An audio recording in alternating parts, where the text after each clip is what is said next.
Well, welcome to another edition of the Captains. Joining me in this edition is the former captain of St. George's Cricket Club, Clay Smith, and former captain of the Somerset Cricket Club, Dexter Basden. Now, very interesting, you two, at a time, Dexter, Clay's first cup match, you actually beat him in Somerset, and then you turn around and you go St. George's, and Clay, you get a little bit of revenge. But let's talk about that first one, 1985, I believe it was. Was it 85? 95. 95. 95. Yeah. Let's talk a little bit about 95 and how things materialized. Dexter, as at that time, you guys were the challengers, I believe, right? Right. Right. So go ahead. I'm sorry. Go ahead. Going into that So game as about 96. Yeah. Clay, we're talking about 96. Up in Somerset. Yeah, that's 96, not 95. Okay. So 96. Going into the game as challengers, Dexter. What was your game plan, your strategy to try and win this cup back? Something that Somerset hadn't done for a little while. Well, we knew we had to build them out twice. For number one, our supporting cast was, obviously the coach, Vincent Reed, and I had Albert Steed as my vice captain. Now, Albert was well known as far as putting figures together, as far as being a mathematician. So Albert and I and Reed, we put the plan together to more than likely we'll build him out twice, knowing that Clay we figured he was fresh. We figured he was the weakest link as far as making decisions on and off the field. We knew he had Randall to help him out a bit, but we just figured on the field is a different ball game when you're out there. So that was our plan to attack Clay as far as not being what could I say? Not being having the experience as far as captain of the team. He's a good player, but as far as making decisions on the field will be a lot of pressure, and that was our goal, to attack him. Clay, your first year as captain, a lot of challenges. You're still young, still a student of the game. Where did you find your biggest challenge in the lead up to that cup match? Just striking the right balance in selecting a team. When you looked at Somerset's team, they had guys like Dexter, Albert, Andre. They had a really solid team, so just wanted to make sure we had sufficient amount of bats, but also a good balance when it came to Burles, because we didn't want to make it a dull draw. We still wanted to have a go at them, even though we had the cup, so just making sure we had a good balance in batting and bowling. Where did you feel as if when that game started to turn, where was that point for St. George's? The minute Somerset came out for their second innings, as a captain, and Dax is probably right. I did lack some experience back then, and right off the bat, they only had an hour, I believe, and maybe 10 minutes and 20 overs to score like 240, 250 or something like that. So initially, I was saying, okay, they got that first hour, I'm going to try and reduce it to as minimal amount of overs as possible. Normally you're bowling somewhere between 13 to 15 overs in an hour. I figured if we could bowl about 10 to 12, then that would mean in that last 20, they would have to score a whole lot of runs. But they came out from ball one. And Albert's not somebody that really attacks from ball one, but he had a whole different frame of mind and came out there and really took the game to us. After that first 10 overs in that last session, that's when I could tell that the game was starting to swing a little bit. Dexter, for you guys, obviously you're going into those last 20 overs on day two. Here's an opportunity to strike. What was the talk like amongst guys in the pavilion in preparing that if they had to go to bed, what that ultimate challenge was going to be? Yeah, we just figured that whatever runs St. George will put up, we're going to get. I would say with Albert and Freddie Gibbons Sr., the running between the wicket, man, those guys are running between the wicket, getting singles that maybe if I was betting, I probably wouldn't have got. they just had a chemistry as far as getting those quick singles, picking up the boundaries, and then again, Albert calculating how many runs we needed in the over. Clay, as time goes on, you're getting near those last few overs. The ball goes down to the long off or long one boundary, picked up, thrown in, or thrown over, and you're staring defeat in the face right there and then. What goes through your mind at that time, that precise moment that defeat is there? Well, I think it was like two or three balls left, and they needed more runs than balls. And I'm saying, okay, well, this hit it down to long off. There's one run. They got clock. He tried. There's no way they're going to get two off with clock his arm. So he just has to throw it into the bowler's end, and it's game on. To be quite honest, it was extremely dark. So I was really just hoping that Clark could see the ball. In the normal circumstances, the umpires would have probably called light on that, but there was no way going into the last over they're going to cancel cup match and everybody's, when the game's on the line like that. But it was just like, okay, let's go, Clarky, get into the bowler's end. And next thing you know, it's like, what on earth am I watching? But and then before you know it, the Somerset fans are running onto the field. And it just happened. It happened so fast. You just couldn't believe it. Dexter, you're watching that as it unfolds, and the fact that now you are a cup match captain, champion. How was your emotions at that time, at that precise moment when the ball was thrown, the overthrow, and now you guys are champions? Yeah, I mean, going to the match, we hadn't won cup match for like 14 years. Somerset hasn't seen that trophy 14 years. So everybody was just like over the moon, man. We was like at the top of our cricket, man. That was like the best cup match that well ever played and ever seen up in Somerset since maybe Randy Horton and John Tucker days when these guys are playing. But everybody was so excited. A year later, you go St. George's. You were still the captain at the time? Tell me about it. Yes, I was. But you know what happened? Going at St. George's in '97, remember, we had fellas like Jeff Ritson retired, so we went back on St. George's without those guys, and the team was like, we was lacking one or two players, and Jeff was a big mess. And Blades was getting wickets like every other over, So I think what happened was we had got to the height of our cricket in '96, and '97 we went on just going through the motions, I believe, Clay, 90 after that loss up at Somerset, how much more were you determined to try and win that cup back? Not just for St. George, but for you. As a person that loves to win and loves to fight and just loves to beat all odds. Oh, you can't even imagine what a year it was, to be quite honest. From the time we lost that cup, I swear every single day leading up to cup match, if I didn't pick at least 10 different teams on every single day, like that's how much preparation went into the build up to that cup match.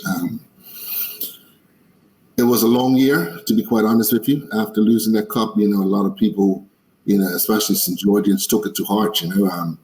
I can remember at times there was one or two people that actually stopped speaking to me. I was like, why is this guy not speaking? Like they really took it to heart, and I felt it. I felt the pressure. I felt the pressure in the build up, and I was extremely determined that I was gonna, that we were gonna win this cup right back. That was everything. Like my whole day for 356 days. It just ate away at me, every day while I was on the job, while I was working, weekends. It's just like, there's nothing else really mattered to me but winning that cup back. Now that you talk about teams and all, Dexter, going into the '96 one, how was it you trying to help pick a team, help make sure you had the chemistry right? to try and defeat St. George? It goes back to our coach, Vincent Reed. Reed's the type of guy that would talk cricket 365 days. Trust me, every day he would call. We would discuss tactics. In that 96, Reed was actually my roommate. So it's all about cricket. So I had no choice but to win that game because Reed was just drilling in my head. You got to do this, Dexter. You got to do this, Dexter. So I'm a type of guy that I'm a leader, and I can handle the pressure when the pressure's on. Trust me, I can handle the pressure.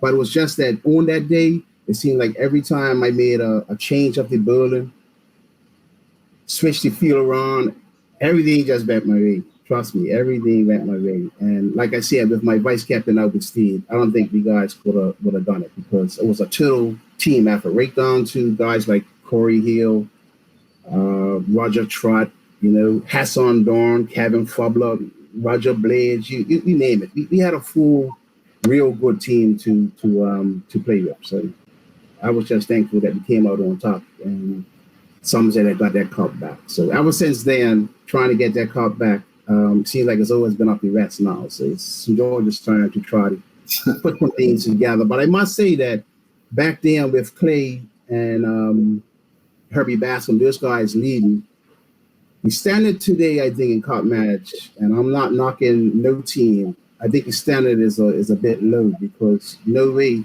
back then we could build St. George's out twice almost in one day. Because if you look at the last maybe 10 years, St. George's is struggling to come up with a good team. At one time, St. George would pick at least 7 players from the lead team.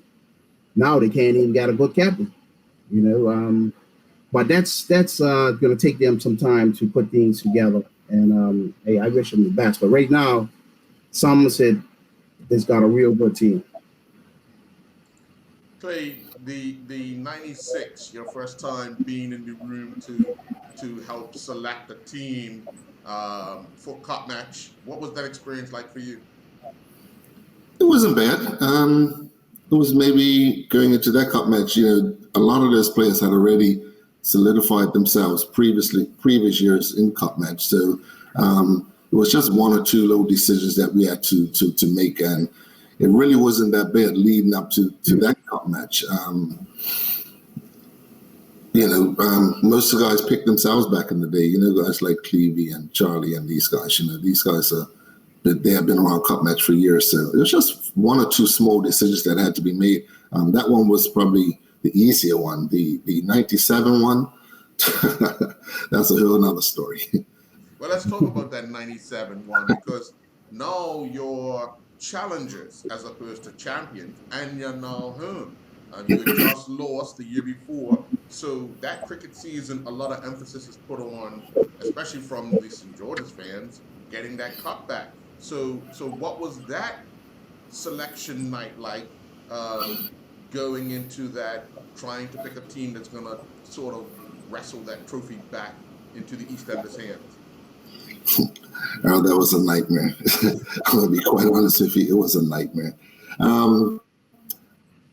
Leading up to that cup match, I had actually asked Neil Gibbons to come out of retirement. Neil had probably just been in retirement maybe 2 years. And I said, Neil, listen, I really need you to come back out of retirement. And the reason being is that I had in my mind, I wanted as many players in my team to be able to bat and bowl. I wanted as many all-rounders as possible. So when it came to bowling Somerset out twice, I wanted as many bowling options as possible. Neil came out of retirement, and I believe he had like 3 or 4 trial matches. And if I'm honest, he scored over 50 in every single trial match. Got up to the final trial, scored 80 odd not out, and they refused to pick him. And I was absolutely, I went ballistic. I was like, no, this is unbelievable. Like, why? For me, it was like, why would you even allow me to invite him back out to training to begin with if you had no intentions on picking him?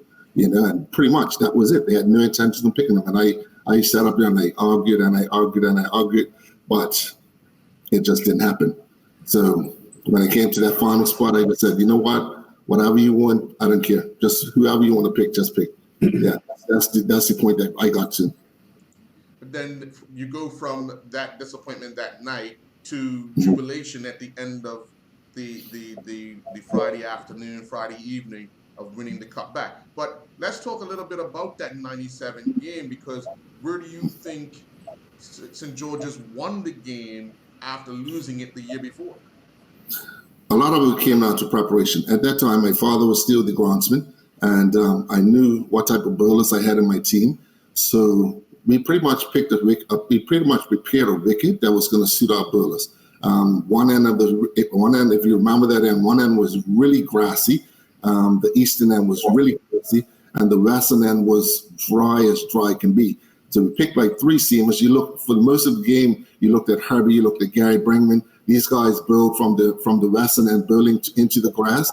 And then we had Chick, we had Calabash, we had Arnold, who bowled from the other end all day, just bowled spin into that really dry dirt patch. And I think Arnold got 5 wickets the last day that turned the match into our favor. Dexter, you guys are now cup holders. You're in St. George. You're feeling a bit of the pressure as I guess Clay felt the year before. What goes through your mind as the day goes on that you may end up losing what you worked so hard to get the year before? Yeah, I still remember that feeling. It was almost like I saw it coming.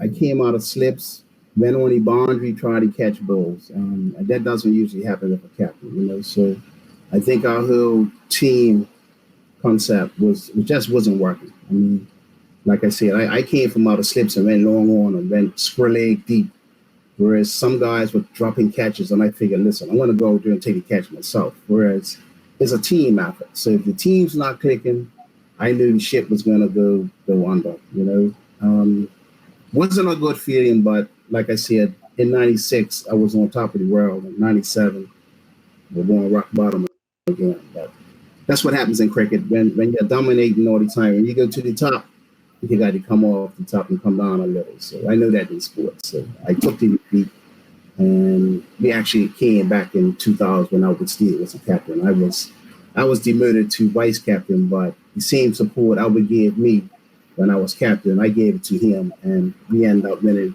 maybe 2 more cup matches, 2000 and 2002, and that's when I retired. Being the experienced guys that you are when it comes around to cup matches, how much emphasis do you put on yourself as a leader when it's your time to bat? Because both of you were well renowned for batting, but when you start looking at, okay, it's a team, but I've got to be able to do this in order for my team to win. Dexter, I'll go with you first, especially 96 and then 97. Well, like I said, in 96, I made all the right decisions. I didn't score no 50 or 100. When you're a leader, it's nice to produce runs from the front, which I'm an opening bat would come number 3. But if I didn't get those runs, I made sure that I made the right decisions with the batting and the ball and the field place. And I think that's what makes a good captain, when you're leading from the front, making the right decisions. I mean, like I said, it's always had a good team. It's just a matter of putting guys in the right place at the right time when they perform. What about you, Clay? I take pride over scoring runs, especially as a captain, because the onus is on you more so than anybody to, when things get tough.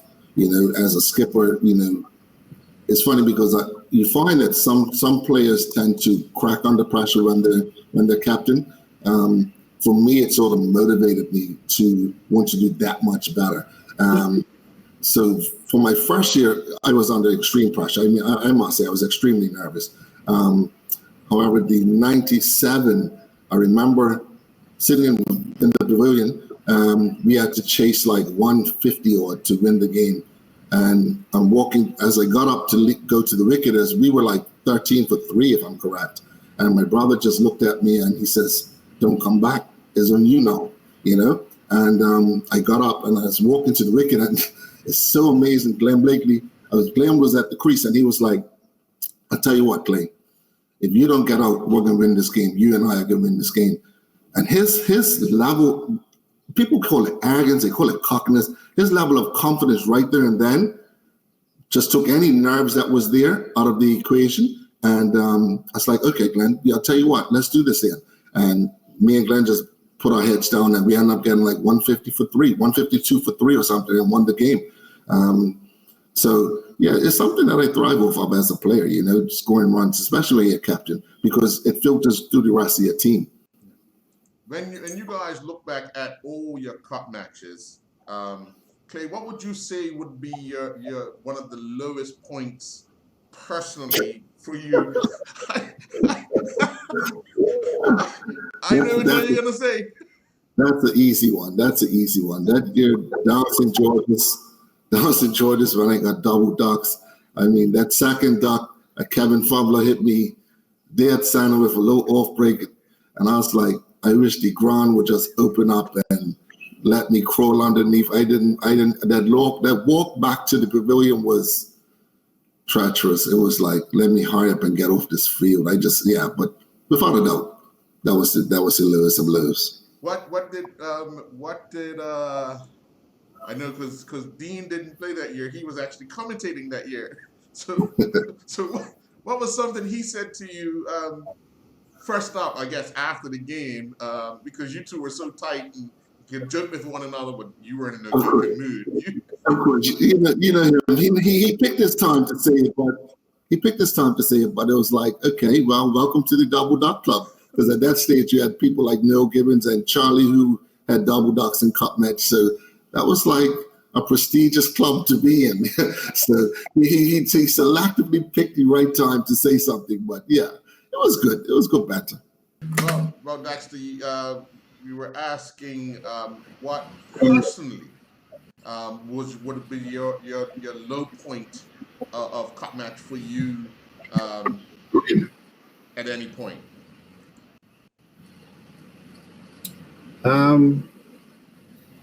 My lowest point obviously would be 97, but my first cup match in St. George, I came in at number 3 down St. George. I basically took my brother's spot because I think he got injured with his hand.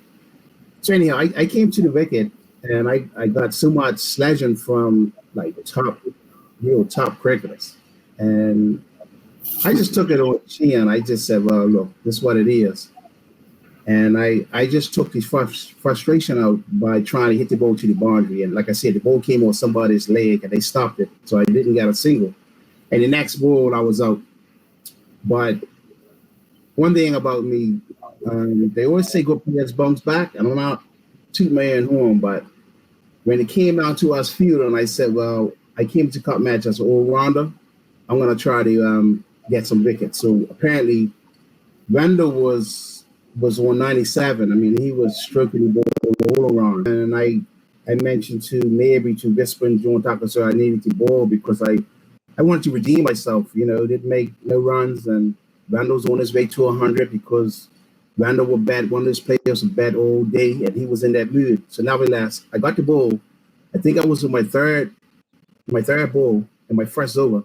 And I came up and I tried to yoke him, and the ball just slipped off my finger, and it sort of choked him like right in the chest. So he went inside to try to hook the ball, and the ball went right down to Perry Mabry, took the catch comfortable, and that was my first wicket. I was saying that Randall was one of the number 1 sledgers, and here comes Neil Gibbons. He was another sledger. He came in. I got him for North. Charlie came in after that. He was another sledger. I got him for North. So I ended up with like the best bowling figures for Somerset on that day. So, like I said, I came back with the ball, but I was supposed to make some runs. But nevertheless, I was all around at the time. Well, Clay, you heard him start talking about introduction to cup match. What was your introduction to cup match like? Mine was tough, to be quite honest with you. Up at Somerset, as a 16-year-old, I was probably supposed to be in Ireland with the under-19 squad, but I chose to stay in Bermuda and play. So there was a lot of talk about that. So that was added pressure. And I'm running into Bull. I'm batting, watching people like Ty Bridges run into Bull to me, Pace Edwards running into Bull. And those guys back then, son, this a man's game, son. This a man's game. And balls flying across my head for the first over to. And I was like, okay, welcome to Cup Match. This is what it's about. I mean, I can clearly remember Terry Burgess bouncing me and literally staring me in my eyes like, so you look a little scared, son. Like all that type of stuff. So it was good. It was good, but I had prepared myself for it. But I didn't do as well as I would have liked. Definitely didn't do as well as I would have liked, But that, I think, really helped to shape me, though, for years to come. I remember it was up in Somerset, St. George's declaring at lunch, trying to chase or trying to set Somerset a target. You, Glenn, Charlie, you guys got right off to a brilliant start. Was that one of the most defining moments of Cup Match for you as a team player? Just you guys. I think we had like 200 and 250 by lunch. Yeah. I think we were chasing the cup then, and that morning, there's like, we want to get off to a good start or whatever, and have a go. I said, listen, send me with Glenn, let me go, because we feed off each other. We have been playing cricket together for quite some time, and walking to the wicket, Glenn's got like I said, is a very confident player, and I'm pretty much from that same mode. So after about 5 overs, we had like 55 on the board or whatever. First ball, if actually I'm correct, this first ball, Corey Hill bunched Glenn and hit him up against the club for 6. So that sort of set the tone for the rest of the day. And we literally just ran at Somerset from ball 1, scoring like 250 odd by lunchtime. And I believe we declared. Do you remember your first century play? My first century was, I believe, in 92 down St. George's. My brother and I scored our centuries together, actually. Right. Yeah. That was after losing Arnold early in the match. Arnold was the other opener, and then you came in. I came in with Vando, and to be quite honest, if Vando wasn't there, I probably would not have scored my century. He literally helped me through it. Some days you go out there and bat and everything's really easy, and other days you have to grind, and that was one of those grinding days. I never really got going. It took a long time to get it, to be quite honest with you. But once I got mine, I wanted to make sure that I stuck around and helped him to get his. And then once he got his, we were like 210, I believe, partnership, staring the old-time racket in the face. And now I'm seeing the ball like a balloon, and I'm starting to pick up my tempo, and I'm like starting to go. I hit a 6, I hit a 4, and then Vando comes down and has a chat with me. Say, hey, slow down, just take it easy. We only need about, I think, 19 more runs to. I said, all right, I could get that in about 2 overs. Like, let me go. Like, he's like, no, just settle down. Just pick it in 1s and 2s. So I ended up just trying to, work it in 1s and 2s, and got trapped LBW. I was like, I wish you would have just let me go. But that's the defining moment. You know what I mean?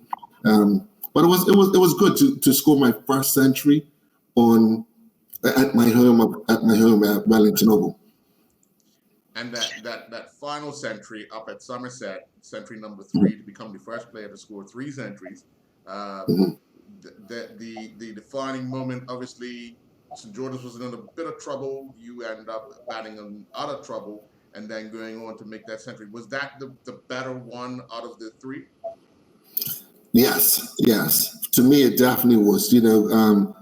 I really had to put my head down. Clemson were coming at us hard that day. Had us in a little bit of trouble, and I was like, yeah, okay, this is your day to show that, yeah, this is your day. And I just put my head down. I remember being on 99, and I'm saying, Jacoby's running into Bo, and I said, I know this guy is going to bounce me, because everything in his body was telling me that he was going to bounce me. And I said, Clay, do not hook. I told myself that about 10 times. Do not hook. And Jacoby, just like script, came in and he bounced me. and I still played the hook shot, even after I took only because I knew that was going to be, and I ended up mistiming it, and it literally just ballooned over Stephen Outerbridge's head, probably maybe by about 5 or 6 feet, and then I just scampered down for one.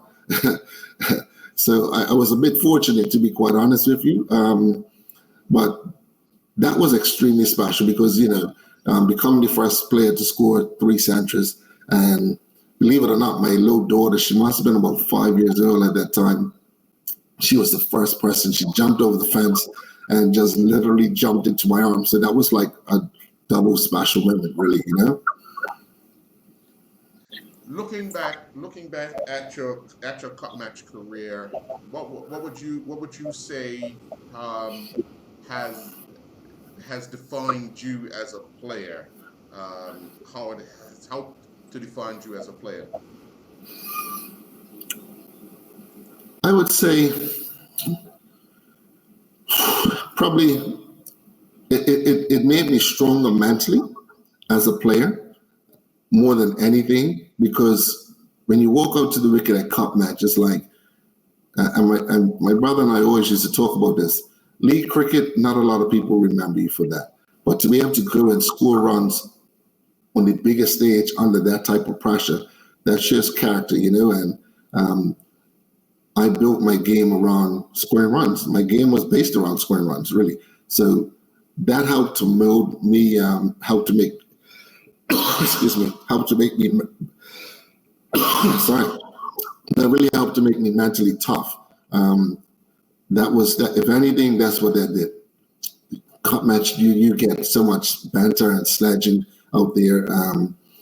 It's sometimes it gets, if you don't have tough skin, then it can eat you away. It can eat you alive out there, So it really helped to build my character. What does cup match mean to someone like you, playing with your brother, playing with cousins, and all that? What does cup match mean to you? Man, it means the world to play cup match to me, and especially playing with family. I mean, at one point I was captain. We had like maybe 5 willow cuts. Going back then, St. George's should take about 7 or 8 if they can. So I thought it was an honor for me to take 5 willow cuts, and I'm not just taking willow cuts players for a ride. I mean, Richard Basden, you all can remember on his first cup match, he scored 2 back-to-back 50s playing against Adrian King. That's probably one of the better bowlers and the fastest bowlers around. And he scored 2 back-to-back 50s on his debut, which I thought was so exciting to watch, It just means the world playing cup match, especially playing cricket and sports, period. I always put cricket first. Maybe that's probably the reason. Put cricket first before everything. And that's what happens. Well, I want to thank you and Clay for joining me here on The Captains. Wish you guys all the best. Looking forward to when this airs, that we can actually have some more fun and reminisce about what took place in 96, 97, right up to the time that you retired. I can tell you this, Basden, before you go. In 97, believe it or not, we went rare stripe, and I was opening back. And I didn't make too many runs, but I did get to see a top-class batsman for Bermuda make 2 back-to-back centuries, and I was carrying the water for him. And I was so proud to see him score this back-to-back hundreds and take him the water. And that was one of my good friends, Mr. Clay Smith. All right. Well, I want to thank you for joining the Captains. Appreciate your time, as well as Dexter, and all the best in the near future in whatever you're going to be doing, cricket-wise, or whatever you choose to do. All right? Thank you very much. Thank you. No problem. Cheers. Cool.